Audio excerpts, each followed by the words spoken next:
इतनी ज्यादा कि आए दिन ये हमले तेज हो रहे हैं।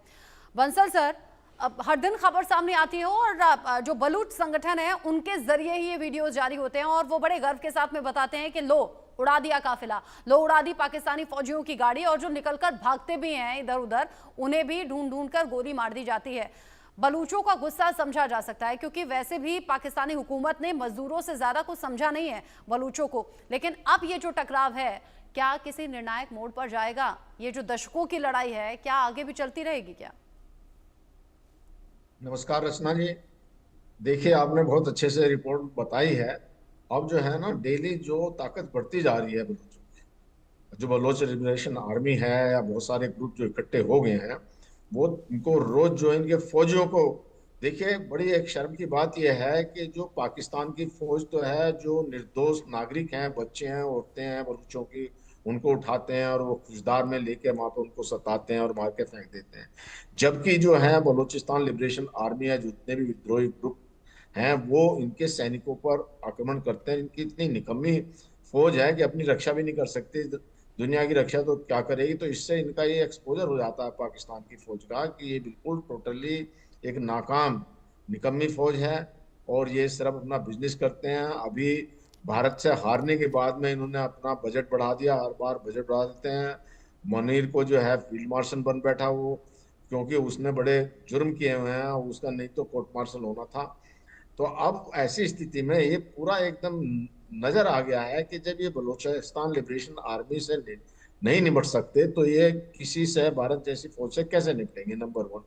नंबर टू, इनको अब ये बात समझ में आ जानी चाहिए कि इन्होंने बलूचिस्तान को बहुत सता लिया, उनका दोहन कर लिया, शोषण कर लिया। उनके साथ में बैठ के बात करनी चाहिए और बात करके उसका समाधान उतार निकालना चाहिए। बार बार कहते हैं हम हिंदुस्तान से बात करना चाहते हैं, इस बारे में करना चाहते हैं, उस बारे में बात करना, जहाँ इन्हें बात करने की जरूरत है।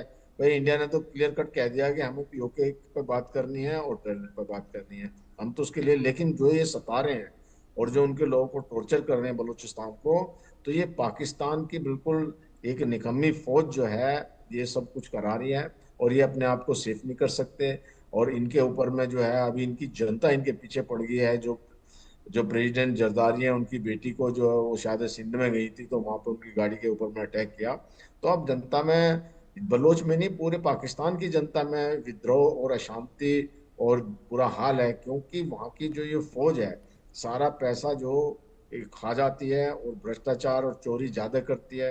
अभी जो जितना भी आईएमएफ से फंड मिला है वो फौजियों के हाथों लग जाएगा और ना जनता को कुछ मिलना और ना फौज को कुछ मिलना। और जब कुछ मिलना ही नहीं है, इस वजह से ये लेकिन निकम्मी लेकिन फौज बंसल जो सर, चोरी और बिल्कुल। भ्रष्टाचार तो फिर भी अलग जगह है। मतलब अभी के लिए अगर मैं उसे छोड़ भी दूं, छोटे छोटे बच्चों को निशाना बनाकर उनकी जान ले लेना, बहन बेटियों की इज्जत आबरू लूट लेना, उन्हें बीच सड़क पर चलने के लायक ना छोड़ना, उनके कपड़े खींचना, उनके दुपट्टे खींचना, जिसको लेकर अब महिलाएं खुलकर बोल भी रही हैं। महरंग बलोच भले ही गिरफ्तार हो गई है और उसके बाद जो जुल्म ज्यादती हर दिन के साथ में बढ़ी है, अगर किसी भी मुल्क की फौज इस हद तक नीचता पर आ जाए, गिर जाए, तो क्या ये विनाश के अगले पड़ाव को हम देखें पाकिस्तान में होते हुए?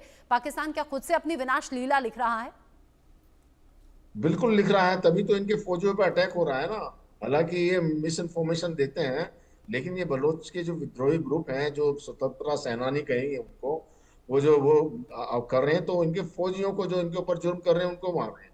और ये जो है उनकी निर्दोष जनता के ऊपर, जैसा आपने कहा, बच्चों को, औरतों को, उनके साथ जो दुर्व्यवहार कर रहे हैं, उनको मार रहे हैं, उनको उनके ऑर्गन तक बेच देते हैं ये जो उनको मार करके। तो इस तरह की जो फौज है वो निकम्मी, अब इसका अंत आ गया है और ये बिल्कुल अब खत्म हो जाएगी फौज। तो इनको अगर संभलना है तो फौज को प्रोफेशनल बनाना पड़ेगा, बलूचों के साथ में उनका बात करके उनका हक देना पड़ेगा, तभी जाकर के पाकिस्तान का उद्धार हो सकता है। नहीं तो पाकिस्तान के टुकड़े तो हो ही रहे हैं और जो इनको जहाँ पे ये रहेंगे इनको वहां भी नहीं छोड़ा जाएगा। अभी सिंध में इनकी बुरी हालत हो रही है, कुछ दिन में इनकी पंजाब में भी हालत खराब होगी, उधर पख्तूनवा में जो है वहां पे विद्रोह हो ही रहा है, टीटीपी वाले इनको मारते हैं, और पीओके में भी। तो पाकिस्तान को अपनी नीति में बदलाव लाना पड़ेगा। वहां पे जो फौज की उसको, जो जो फौज के अंदर करप्शन और जो इनका एक नॉन कॉम्पिटेंट फौज है उसको खत्म करना पड़ेगा, तभी जाकर के वहां पे शांति आ सकती है। नहीं तो आम जनता की, जो पाकिस्तान है, उसकी लाइफ भी बिल्कुल दुर्भर हो जाएगी, बद से बदतर हो जाएगी। जी और ये बस बद से बदतर वाली सिचुएशन अभी नजर आ भी रही है। पाकिस्तानी हुकूमत ने न जाने कौन सा चश्मा लगाया हुआ है या फिर पाकिस्तानी फौज न जाने कैसे आंखें मूंदे बैठी है।